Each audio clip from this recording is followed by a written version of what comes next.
Shalom marga kerajaan, the power of the seed, kuasa daripada benih.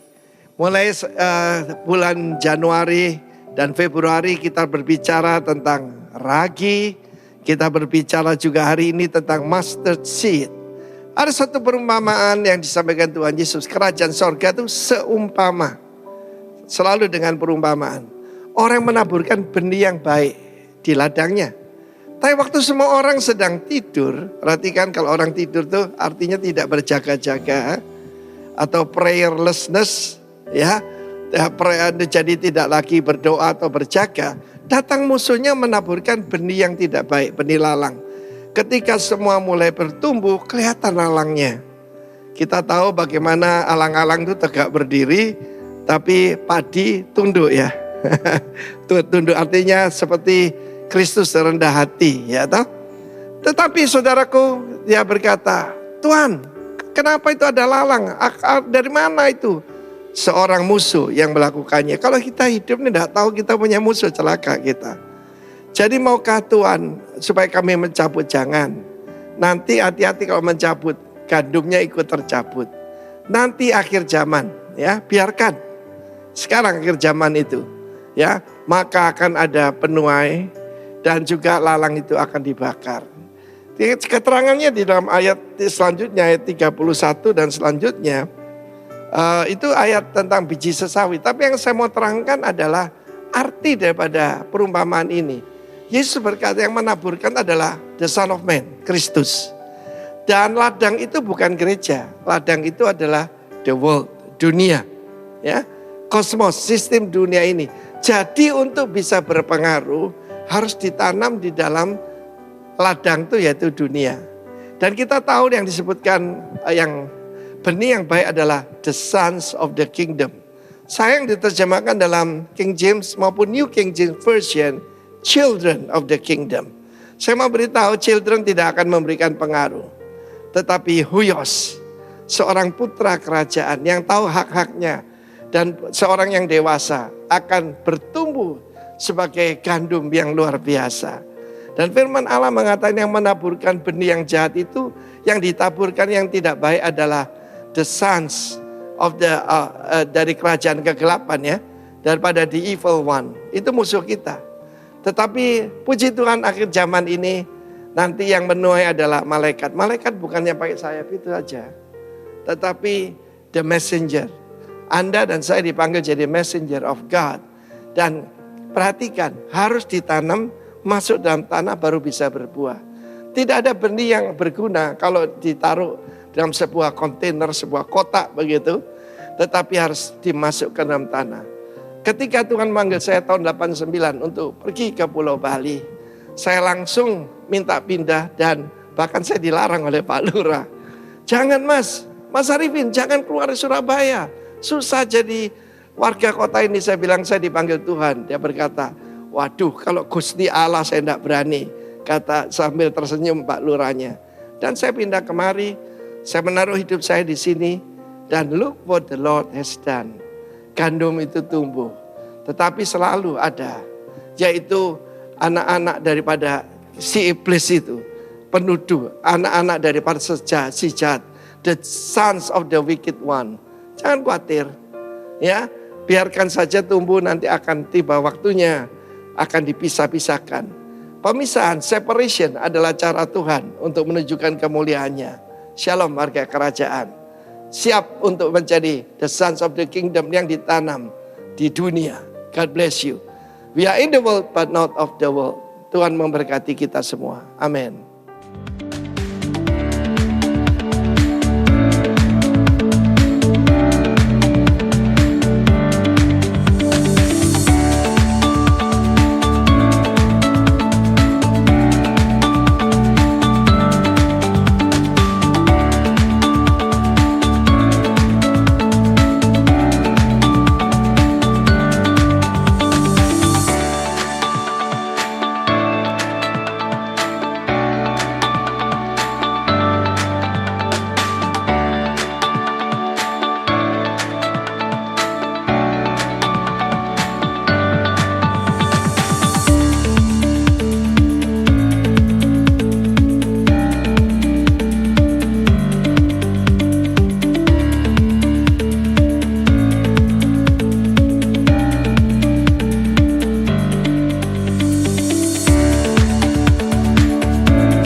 sekarang dan selamanya.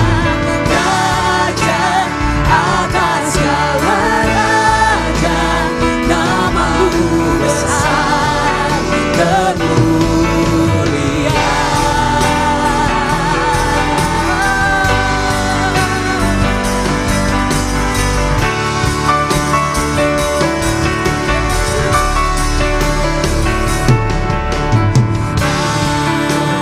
Semesta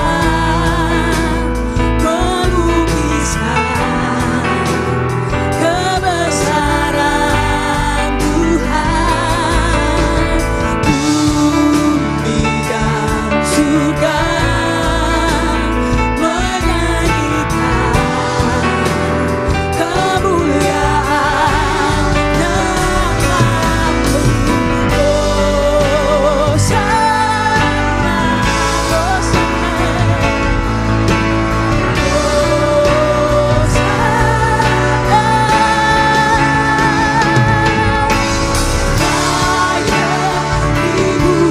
disembah, Kaulah yang bertahta dulu sekarang dan selamanya. Raja atas segala raja, nama-Mu besar termulia. Layak dipuji, disembah, Kaulah yang bertahta dulu sekarang dan selamanya. Raja atas segala raja, nama-Mu besar termulia.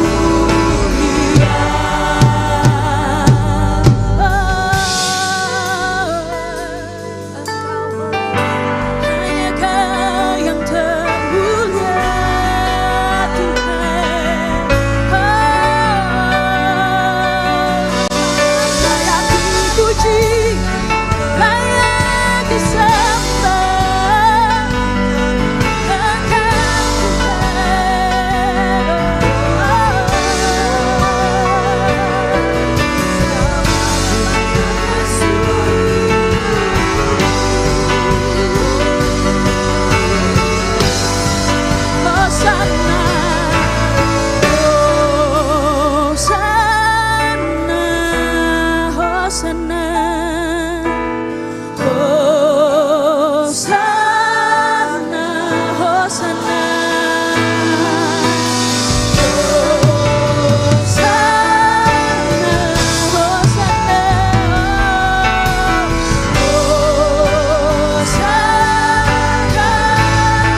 Tuhan, hanya bagimu Raja yang bertahan, yang berdaulat. Oh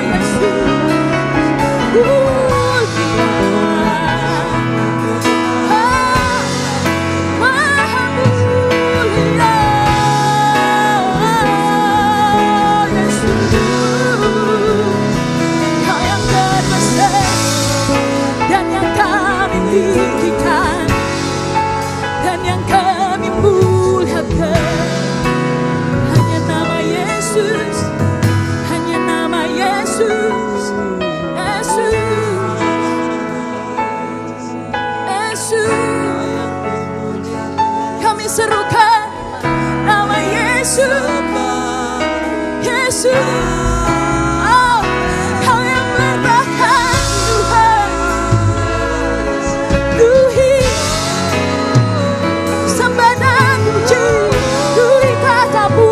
Tuhan, oh kami hormati Engkau, biar Kau yang bertata Tuhan, Yesus, Yesus, oh kami serukan nama Yesus, sebab Kau Allah yang bertata dulu sekarang selama-lamanya.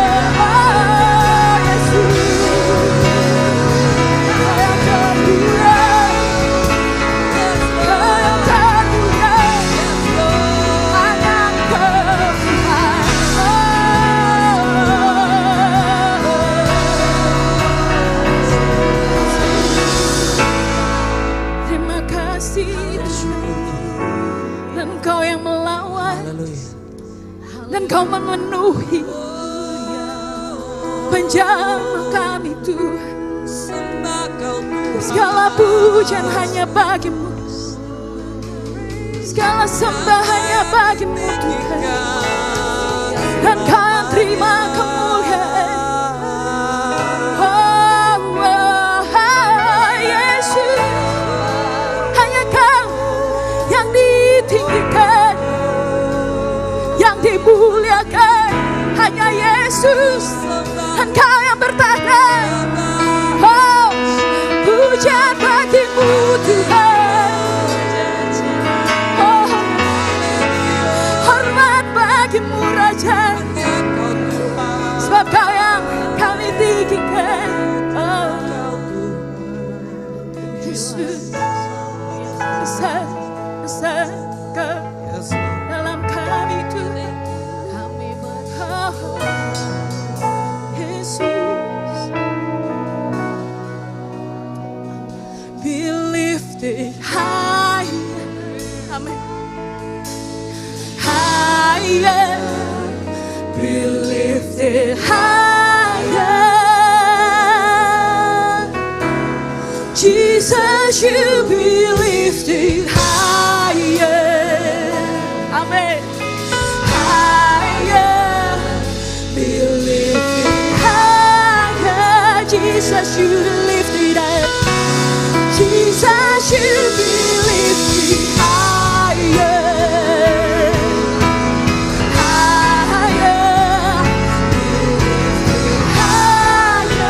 Let our King, let our King, let our King be lifted.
Tuhan dan Kau yang termulia. Kau terbesar dan mulia. Amin. Ajaib semua perbuatanmu. Kau terbesar dan mulia. Biarlah semua memuji-Mu.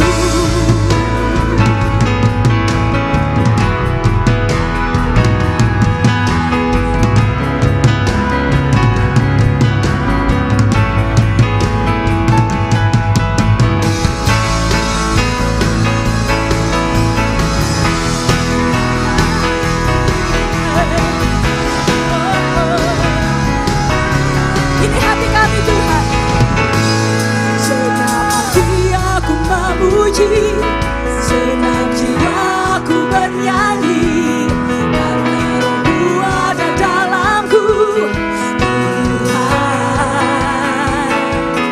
kuatkan tanganku memuji, kuatkan suara dan bernyanyi, karena Roh-Mu ada dalamku. Tuhan, amin. Mari menyanyi memuji, ungkapkan sukacita di hati. Katakan, Kau terbesar dan mulia. Ajaib semua perbuatanmu. Kau terbesar dan mulia. Biarlah semua memuji-Mu.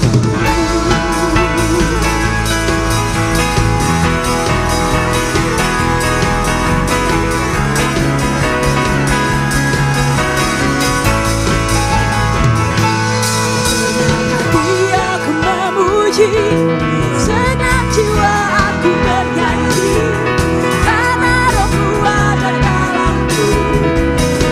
Tuhan, kuatkan tanganku memuji, kuatkan suara dan bernyanyi, karena Roh-Mu ada dalamku. Tuhan, mari menyanyi memuji, ungkapkan sukacita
puji Tuhan.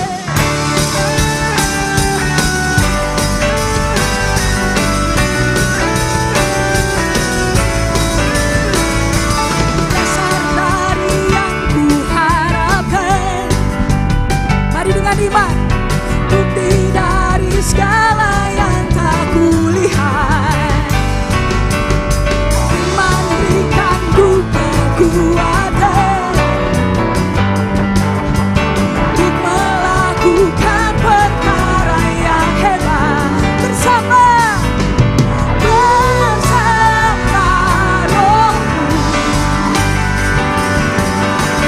Ku pasti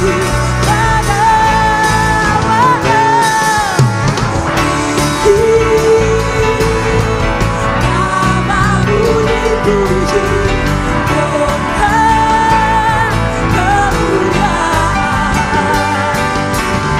Sobat dengan segenap hati Raja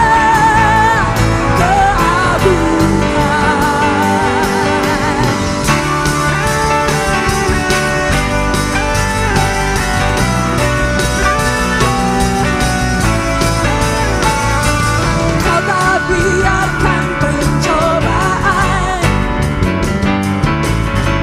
melebihi batas kekuatanmu. Kau yang berikanku kemuliaan. Terima kasih Tuhan. Semakin serupa dengan gambaranmu bersama Rohmu. Bersama Rohmu ku pasti namamu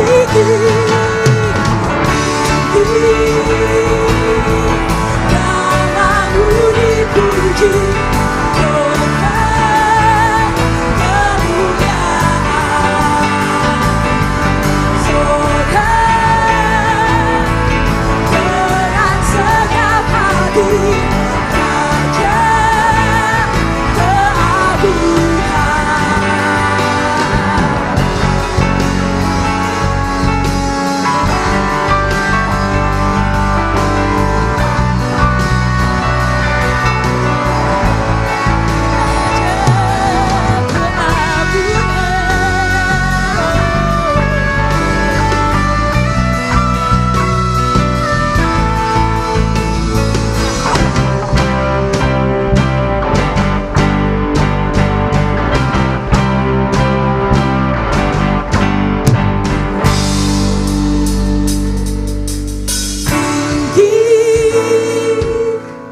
namamu dipuji, hormat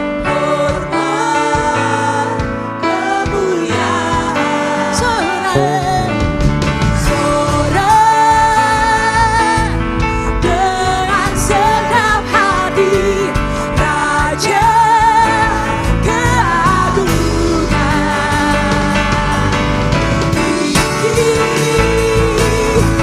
Namamu dipuji, hormat kemuliaan.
Shalom Bapak Ibu, apa kabar? Kita ada di bulan yang baru lagi, bulan Maret. Dan mari kita siapkan hati kita akan membaca merenungkan firman Tuhan untuk hari ini. Kita berdoa, kami bersyukur Tuhan sebab Engkau Allah yang baik, Allah yang setia, Allah yang selalu ada dalam setiap musim kehidupan yang harus kami lewati Tuhan. Pagi ini kami siapkan hati kami, kami buka hati yang luas, mengizinkan Tuhan berbicara buat setiap kami. Urapi Tuhan, di dalam nama Tuhan Yesus kami berdoa. Amin. Oke, Bapak Ibu, tema pengajaran bulan Roh sepanjang bulan Maret ini adalah dying for self, ya. Nah, itu diambil dari kitab Markus pasal yang keempat ayat 30 sampai 32. Ya, Markus 4, 30 sampai 32, mari kita baca. Katanya lagi, dengan apa hendak kita membandingkan kerajaan Allah itu, atau dengan perumpamaan manakah hendaknya kita menggambarkannya? Hal kerajaan itu seumpama biji sesawi yang ditaburkan di tanah. Memang biji itu yang paling kecil daripada segala jenis benih yang ada di bumi. Tetapi apabila ia ditaburkan, ia tumbuh dan menjadi lebih besar daripada segala sayuran yang lain dan mengeluarkan cabang-cabang yang besar, sehingga burung-burung di udara dapat bersarang dalam naungannya. Nah, kalau bulan Februari kita belajar tentang garam, nah hari ini kita belajar tentang biji sesawi gitu ya. Kalau kita lihat garam, biji sesawi itu sesuatu yang kecil gitu. Nah, memang kita ini ibaratnya seperti sesuatu yang kecil. Kita kan ibaratnya yang kecil itu tidak dianggap mungkin gitu ya. Tapi kita ini punya sesuatu yang potensinya itu sangat maksimal kalau kita tenggelam di dalam Tuhan tentunya. Kalau hanya sekedar benih, hanya sekedar garam, ya udah kalau garam nggak bisa asin lagi, ya nggak ada yang bisa untuk mengasinkannya untuk apa gitu. Nah, sama benih sesawi, jangan kita anggap bahwa benih sesawi ini, biji sesawi ini sesuatu yang seperti sayur sawi yang kita tahu, enggak. Tapi biji sesawi ini dia bisa menghasilkan sebuah pohon yang besar. Ayatnya tadi dikatakan bahwa dia lebih besar daripada sayuran yang lain dan mengeluarkan cabang-cabang yang besar gitu. Sehingga burung-burung di udara dapat bersarang dalam naungannya. Dari ayat ini Anda bisa bayangkan bahwa itu bukan kalau biji kalau sawi kan ya cuman kecil lah ya gitu ya Bapak Ibu. Tapi kalau biji sesawi itu berarti kalau dia bisa sampai burung-burung bisa bersarang, berarti dalam berupa pohon gitu. Nah, Yesus mengambil atau menggambarkan kerajaan Allah dengan mengambil perumpamaan biji sesawi. Tanaman sesawi ini unik karena dia memiliki benih yang terlihat kecil namun sesungguhnya memiliki potensi yang besar untuk bertumbuh. Ya, biji sesawi setelah benih itu ditaburkan ke tanah, maka benih itu akan mengalami pertumbuhan dan memberi dampak atau manfaat yang besar bagi sekitarnya. Nah, kenapa benihnya itu harus mati? Ya, benih harus mati. Benih kecil itu kan ditanam di dalam tanah. Kita nggak akan bisa lihat gitu ya. Nah, kenapa? Yang pertama, benih akan tumbuh atau hidup ketika ditanam di dalam tanah. Ya, jadi kenapa benih itu harus mati? Karena benih akan hidup kalau ditanam. Kalau cuma dipajang, saya punya pajangannya biji sesawi. Ya, dalam bentuk botol gitu, ya hanya sekedar pajangan gitu. Jadi dia harus tumbuh dan hidup waktu ditanam. Kejadian 1 ayat 11 bicara seperti ini. Berfirmanlah Allah, hendaklah tanah menumbuhkan tunas-tunas muda, tumbuh-tumbuhan yang berbiji, segala jenis pohon buah-buahan yang menghasilkan buah yang berbiji, supaya ada tumbuh-tumbuhan di bumi. Dan jadilah demikian. Jadi Bapak Ibu, tanah itu adalah tempat di mana kehidupan bermula. Dalam konteks pertanian, kalau Bapak Ibu yang suka nanam, tanah itu menjadi sebuah medium pertumbuhan bagi benih. Ya, analoginya itu bisa kita hubungkan dengan pemahaman bahwa kita ini ibaratnya seperti benih. Tadi saya sudah bilang, kita membutuhkan tanah atau lingkungan yang sesuai untuk tumbuh dan berkembang. Ya. Nah, kemudian yang kedua, kalau tadi yang pertama, kenapa sih benih harus mati? Karena benih itu bisa tumbuh atau hidup ketika ditanam di dalam tanah, ya. Nah, tapi yang kedua, kematian itu menuju kehidupan. Ya. 1 Korintus 15 ayat 36 berkata, sebuah benih harus mati sebelum dapat bertunas dari tanah. Ya. Nah, proses kematian atau perubahan diperlukan sebelum sesuatu yang baru dan hidup dapat muncul. Nah, analoginya itu bisa diartikan bahwa sebagai kebutuhan untuk melepaskan atau meninggalkan sesuatu yang lama atau mati agar sesuatu yang baru dapat berkembang. Makanya benih itu harus mati gitu. Yang ketiga, kenapa benihnya harus mati? Multiplikasi terjadi saat benih mati. Ya, kalau dia hanya dalam bentuk kita diamkan gitu, nggak dimasukin ke tanah, ya dia hanya jadi pajangan, hanya jadi hiasan, nggak bisa menghasilkan lagi sesuatu yang lebih banyak gitu. Tapi multiplikasi terjadi waktu benih itu mati. Yohanes 12 ayat 24 bicara, aku berkata kepadamu, sesungguhnya jikalau biji gandum tidak jatuh ke dalam tanah dan mati, ia tetap satu biji saja. Tetapi jika ia mati, ia akan menghasilkan banyak buah. Jadi Bapak Ibu, melalui kematian benih, maka ada potensi untuk menghasilkan banyak buah. Ya. Nah, ini kita bisa mengartikan sebagai sebuah analogi bagi kehidupan kita, di mana melalui pengorbanan, melalui perubahan atau transformasi diri, maka kita dapat mencapai pertumbuhan hingga menghasilkan buah. Ya.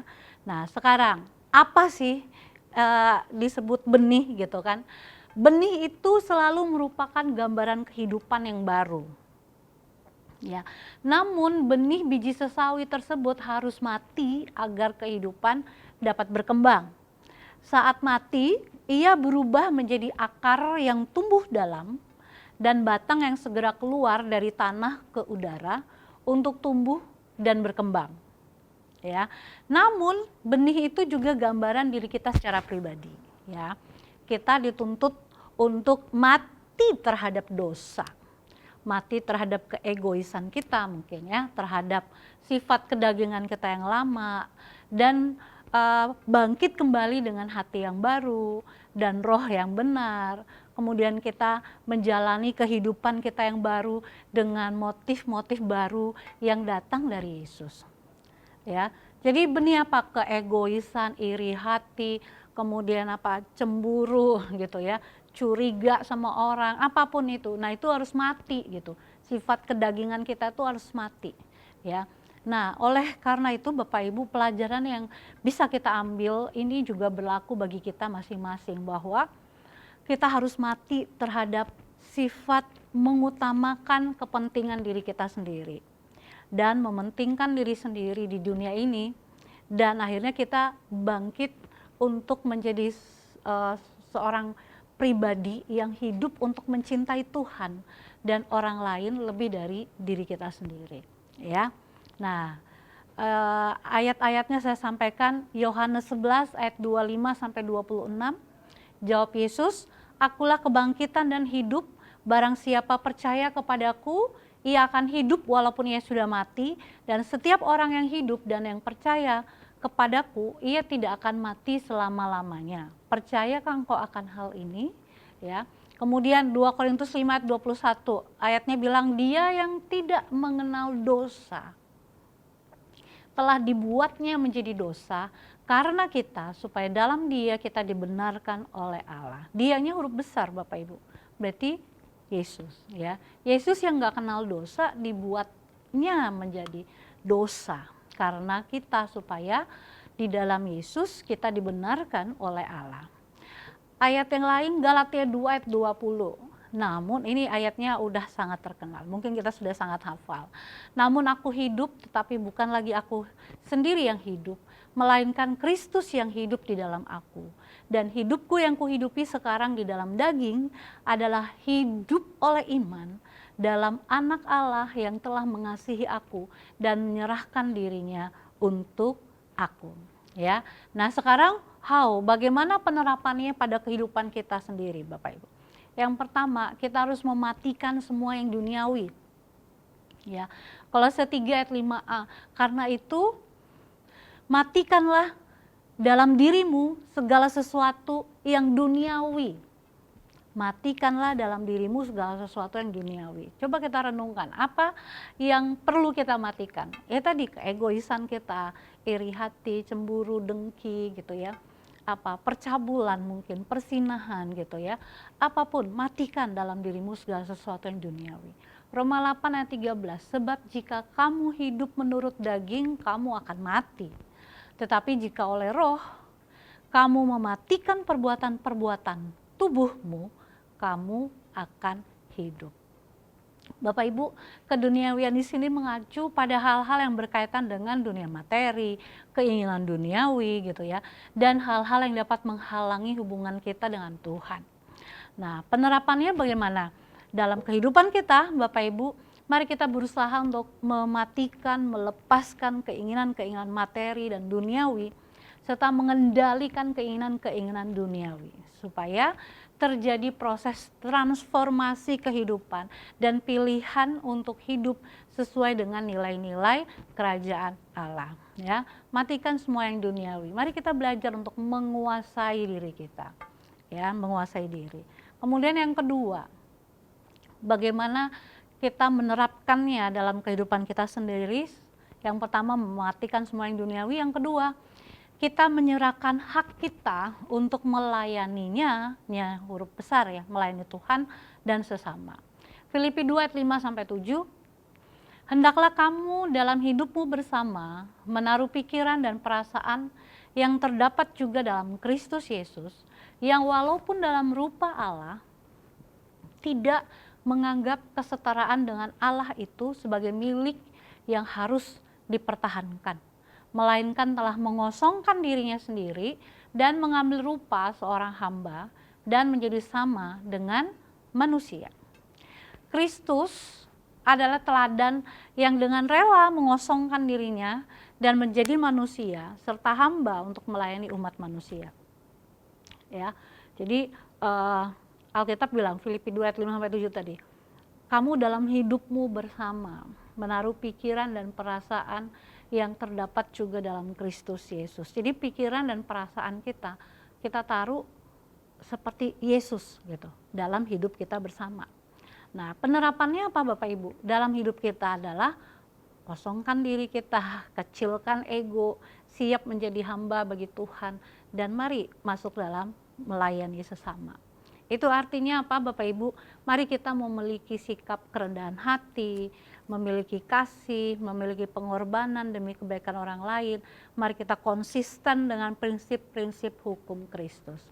Hanya karena kita tidak bisa melakukan standar firman, kemudian bukan berarti kita menurunkan standar kebenaran firman Tuhan. Tetap kita kalau mau hidup, hiduplah dengan prinsip-prinsip hukum Kristus. Ya, dengan kekuatan kita sebagai manusia nggak bisa, makanya kita harus tenggelam dalam firman gitu. To love Jesus more and deeply. Yang ketiga, Bapak Ibu, yang terakhir, kita hidup dalam pimpinannya.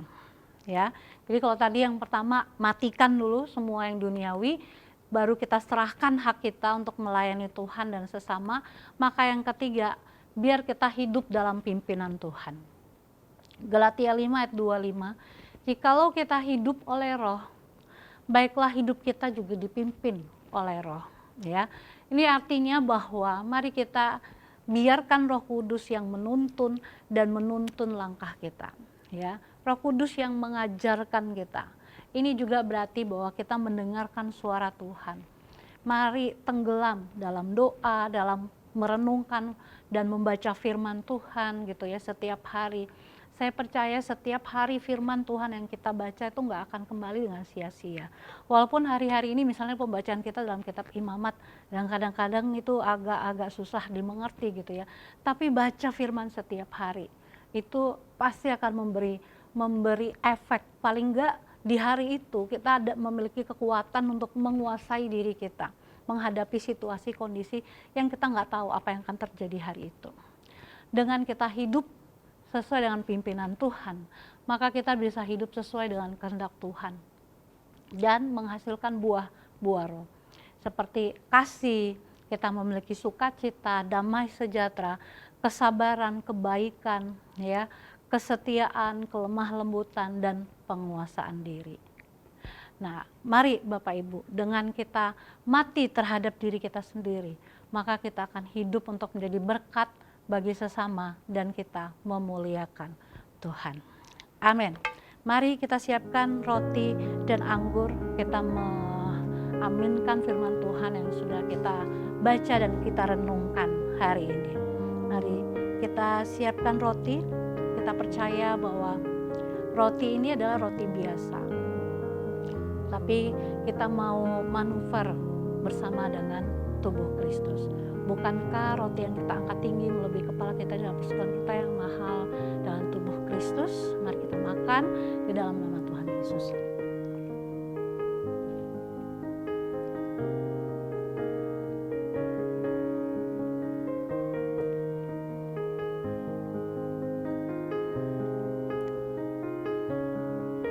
Mari kita angkat cawan kita melakukan ini karena mengingat 3 hal. Aku telah disalibkan bersama dengan Yesus, tubuh dan darahnya adalah makanan untuk roh manusia, supaya kita tidak menjadi lemah dan putus asa. Bukankah cawan perjamuan kita angkat tinggi melebihi kepala kita dalam persekutuan kita yang mahal dengan darah Yesus, darah yang menyembuhkan, darah yang memulihkan. Amin. Mari kita minum dalam nama Tuhan Yesus. Kita berdoa, kami bersyukur Tuhan buat hari ini. Terima kasih untuk tubuh dan darah-Mu sebagai persekutuan kami dengan Engkau Tuhan. Kami juga bersyukur untuk firman-Mu. Kami diibaratkan, diumpamakan sebagai biji sesawi Tuhan. Sebuah benih biji sesawi yang memang harus mati. Mati terhadap keegoisan kami, mati terhadap perbuatan-perbuatan daging Tuhan. Sehingga kami benar-benar hidup dalam pimpinan Tuhan dan menjalankan apa yang menjadi kehendak Tuhan yang sempurna buat kehidupan kami. Terima kasih Tuhan Yesus materaikan firman-Mu dalam kehidupan kami. Kami tidak saja hanya mendengar firman, tapi menjadi pelaku-pelaku firman.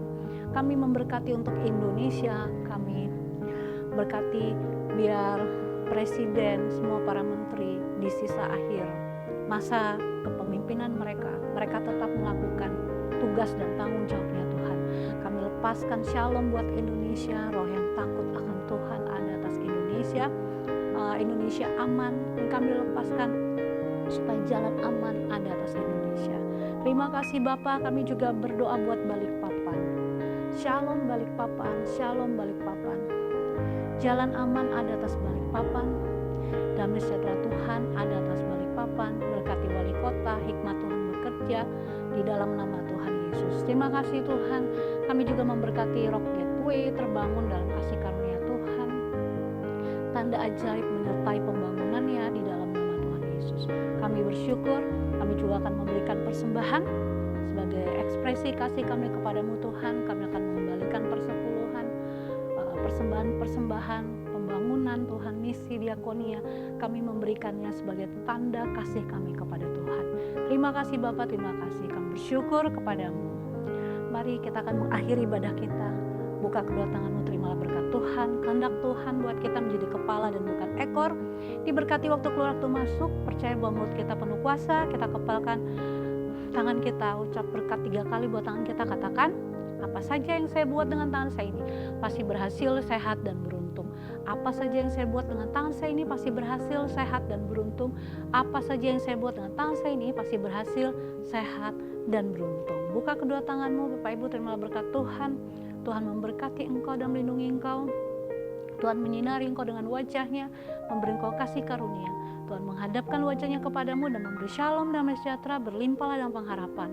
Mewarisi bumi, mendapat tempat di bangsa-bangsa, tutup bungkus sempurna dan kuasa darah Yesus. Dalam nama Yesus yang percaya katakan, amin. Selamat hari Minggu, Tuhan Yesus memberkati.